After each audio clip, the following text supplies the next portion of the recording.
gastrointestinal tract. Yang mana gastrointestinal tract ni adalah flexible muscular tube yang start daripada mulut sampai anus. Okey, kita start dekat mulut. Okey, dekat mulut, proses pertama berlaku adalah ingestion, yang mana makanan akan masuk ke dalam oral cavity secara voluntary. Dan proses kedua adalah digestion, yang mana digestion ni adalah proses breakdown of the food into nutrient. Digestion yang berlaku dekat mulut ni adalah first makanan tu akan dikunyah oleh gigi, kemudian di mixing oleh tongue dan moistening oleh saliva. Okey, dekat mulut ada berlaku proses ingestion, yang mana makanan masuk ke oral cavity secara voluntary. Maksudnya kita tak paksa makanan tu masuk. Kedua adalah digestion. Digestion ni adalah proses kita breakdown makanan jadi nutrient. Okey, dekat mulut ni antara proses digestion adalah chewing, iaitu dilakukan oleh gigi, mixing oleh tongue dan moistening oleh saliva. Dan saliva ni dia akan rembeskan salivary amylase yang merupakan chemical breakdown of starch. Selepas tu makanan tadi akan ditransport ke faring. Faring pula merupakan satu short tube yang berkongsi digestive system dengan respiratory system. Dan faring ni adalah makanan yang telah dikompakkan oleh lidah tadi, dia akan jadi bolus. Dan bila kita telan, ada dua major phase yang berlaku, iaitu buccal phase. Iaitu buccal phase ni berlaku dekat mulut dan berlaku secara voluntary. Dan yang kedua adalah pharyngeal esophagus phase. Proses ni faring sehingga esophagus yang berlaku secara involuntary. Di faring dia ada epiglottis, yang mana dia akan tertutup yang bila Di faring dia ada epiglottis, yang mana epiglottis ni akan close off the air passage untuk masuk dekat lung. Benda ni adalah untuk avoid choking. Dan yang kedua, dia akan close epiglottis ni untuk prevent makanan masuk balik ke dalam faring bila kita nak telan tu. Esophagus pula berlaku transport, iaitu makanan dari faring tadi akan bergerak ke esophagus melalui peristaltic contraction. Dari faring ke stomach, kalau makanan tu solid, dia hanya memerlukan 4 hingga 8 saat je. Dan kalau fluid, 1 hingga 2 saat je. Dan dekat esophagus, dia ada sphincter, iaitu ring muscle. Sphincter ni dia ada dekat upper dengan lower end of esophagus.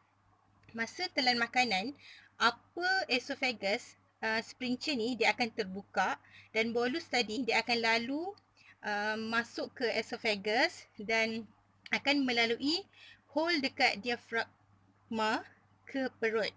Dan bila bolus tadi dah masuk ke perut, lower sphincter tu akan tertutup. Lower sphincter tutup sebab untuk elakkan bolus tu masuk balik ke dalam esophagus tadi.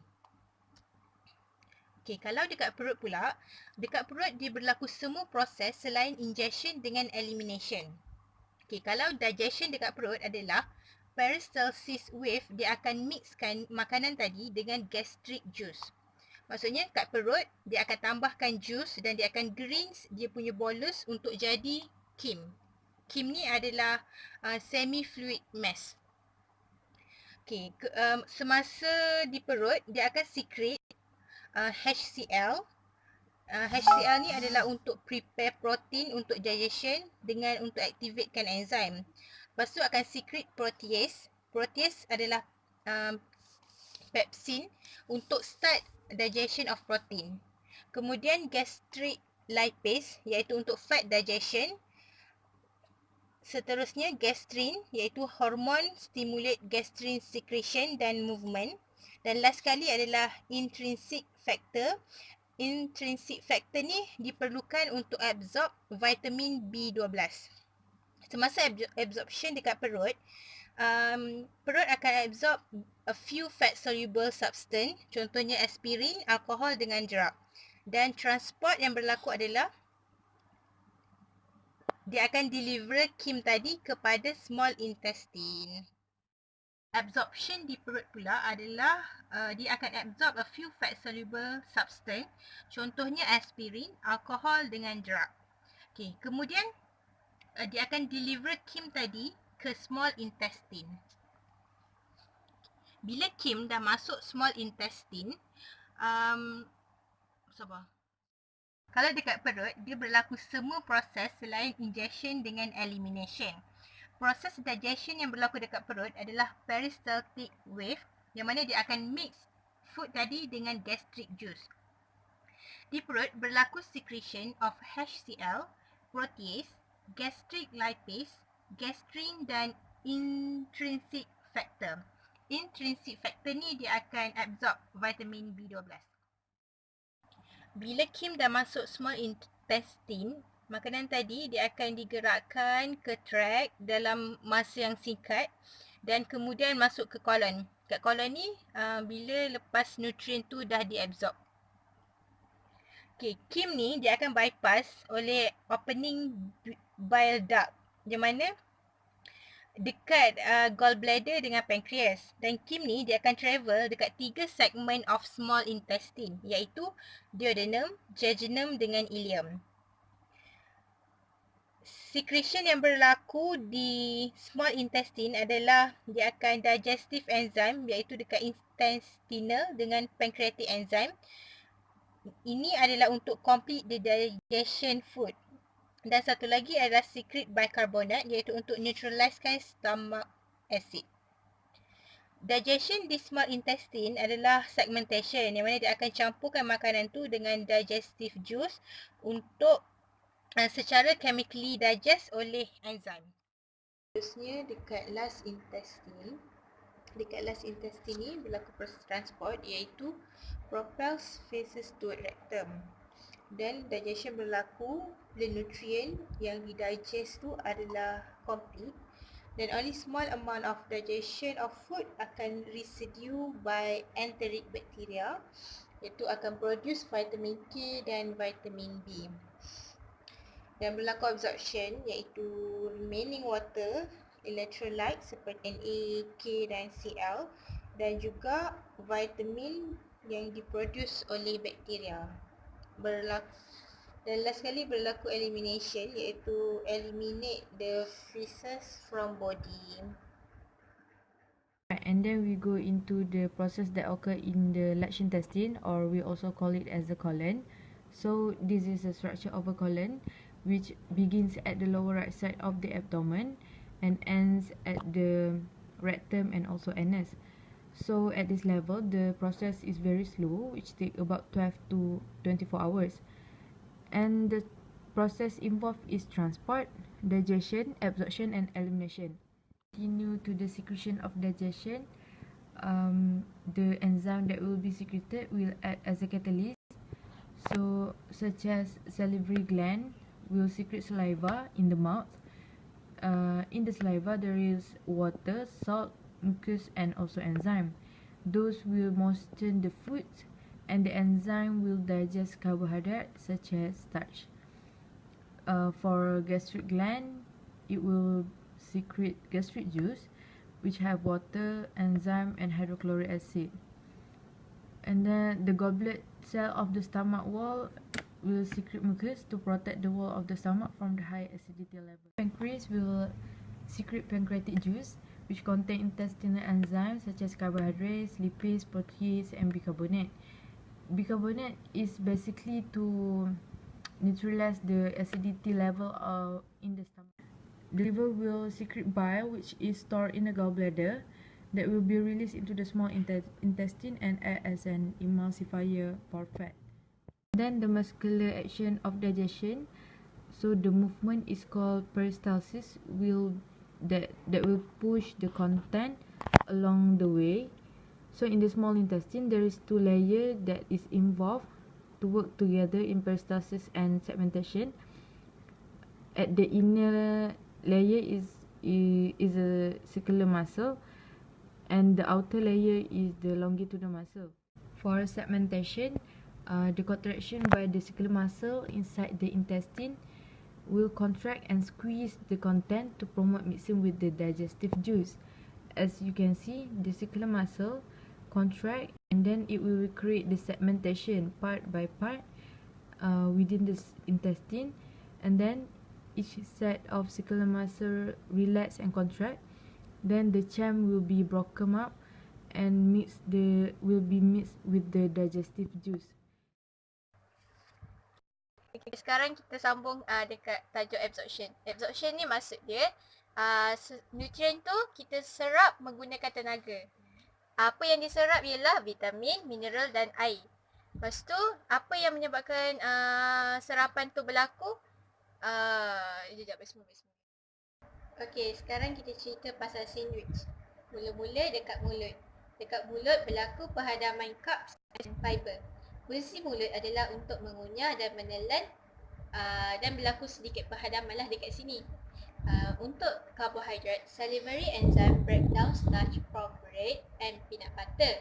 Untuk fiber pula, fiber ni daripada sesame seed tau, dan yang dihancurkan oleh gigi, di mana ia akan expose nutrient inside seed for digestive enzyme. Ya.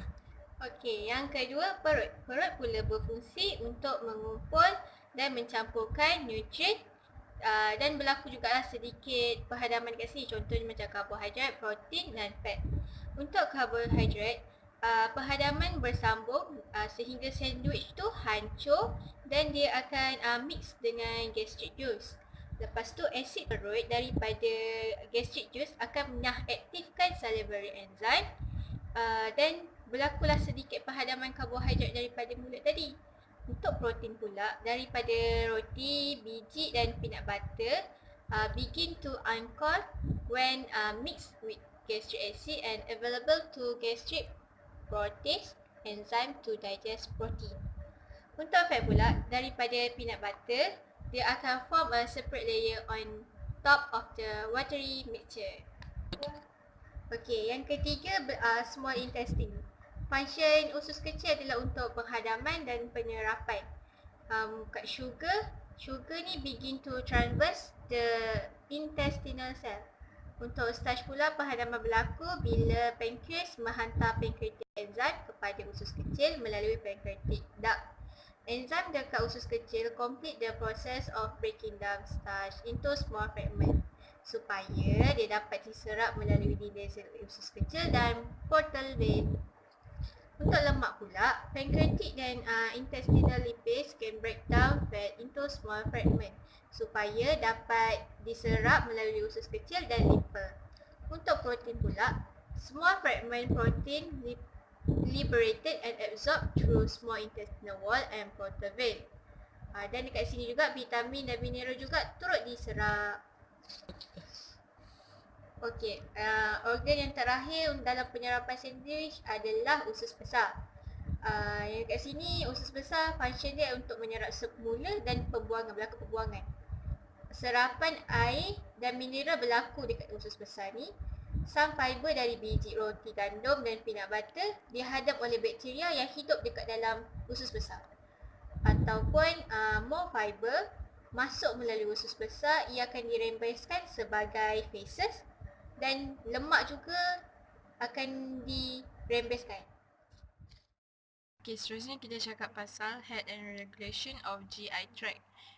Homeostasis ni ialah proses yang penting untuk badan kita, iaitu ability of an organism or environment to maintain stability in spite of changes. Okay, so sekarang ni kita nak cakap pasal bakteria yang ada dalam GI tract. So dalam GI tract ni ada bakteria yang baik lah, yang tak menyebabkan penyakit, macam flora dengan microflora. Lepas tu ada probiotics yang bagus untuk kesihatan dengan prebiotics yang foods that are used as food by intestinal bacteria. Seterusnya kita cakap pasal digestive problems. Yang pertama, choking ataupun tersedak. Tersedak ni bila makanan tu dia tersekat dekat trachea kita. So dia macam kita jadi susah bernafas. So cara nak elak tu kita kena kunyah banyak kali. Lepas tu jangan sembang, jangan gelak-gelak waktu bercakap, ya. Okay, gambar ni kita nak describe waktu macam mana tersedak tu jadilah. Gambar ni dekat sini larynx. Yang ni esophagus. Lepas tu ni ada epiglottis. So ni gambar yang normal waktu makanan tu ditelan. Tapi kalau kita tersedak, larynx ni dia akan ke atas. So nanti makanan tu akan masuk dalam trachea. Sebab tu kita akan tersedak makanan. Next digestive problem is vomiting, iaitu muntah. Muntah ni maksudnya bila makanan ataupun isi kandungan dalam perut kita akan terkeluar menerusi esophagus. Dia macam isi-isi tu yang macam irritating, macam menjijikkan. So bila kita banyak kali muntah akan jadi dehydration, kurang air lah sebab banyak air dah keluar dari badan kita. Lepas tu ada juga penyakit iaitu bermilian nervosa. Itu penyakit orang selalu muntah lah, dia boleh muntah macam tu je. Seterusnya masalah digestif ialah diarrhea, iaitu cirit berit. Cirit berit ni selalunya berlaku sebab jangkitan kuman ataupun salah makan ke, makanan tu tak elok. Selalunya sebab tu lah. Bila cirit berit dia sama dengan muntah, kita akan kekurangan banyak nutrisi makanan sebab banyak yang akan keluar dari badan kita. So kita akan dehydrated. So bila jadi diarrhea ataupun vomiting, kena minum banyak air. Dengan tu je lah, minum air. Seterusnya constipation, iaitu situasi di mana seorang individu tu mengalami kesukaran untuk membuang air besar. Disebabkan usus besar tu menyerap terlalu banyak air daripada makanan yang melalui kolon tu. Untuk mengatasi masalah constipation, bolehlah makan buah-buahan ataupun sayur-sayuran dengan jumlah yang banyak. Banyakkan minum air, lepas tu selalu exercise. Okay, seterusnya belching ataupun sendawa, iaitu satu perbuatan di mana kita buang udara daripada perut melalui mulut. Ia berlaku apabila perut kembung disebabkan terlalu banyak kita telan udara. Okay, selain itu, apabila kita makan atau minum terlalu cepat boleh juga menyebabkan sendawa ataupun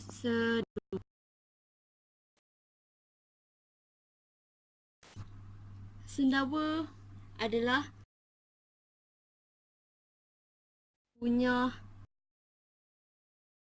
tak nak. Cara-cara untuk mengatasi sendawa adalah makan perlahan, kunyah dengan baik sehingga hancur. Dan yang akhir sekali, waktu makan tu kena relax, jangan gelojoh. Yang keenam, pedih ulu hati yang berlaku apabila usus pincir di bahagian hujung esophagus relax pada masa yang salah, menyebabkan asid perut kembali ke dalam esophagus. Hasilnya, seseorang yang mengalami pedih ulu hati akan experience a burning sensation that rise from your chest to your neck and throat. Untuk mencegah pedih ulu hati, seseorang itu perlulah tunggu selama 1 jam selepas makan sebelum berbaring, ataupun tunggu 2 jam selepas makan sebelum melakukan exercise. Ulcer berlaku apabila lapisan tebal mucus yang melindungi perut dan duodenum rosak ataupun terhakis. Jadi asid perut dan enzim pencernaan menghakis lapisan perut dan duodenum. Ulcer disebabkan oleh jangkitan bakteria iaitu Helicobacter pylori dan juga pengamilan dan dalam jangka masa yang lama oleh NSAIDs seperti aspirin dan juga ibuprofen. Untuk mencegah ulcer, seorang individu perlulah mengurangkan pengambilan aspirin dan juga ibuprofen. Selain itu, dia perlulah berhenti merokok and take prescribed medicine.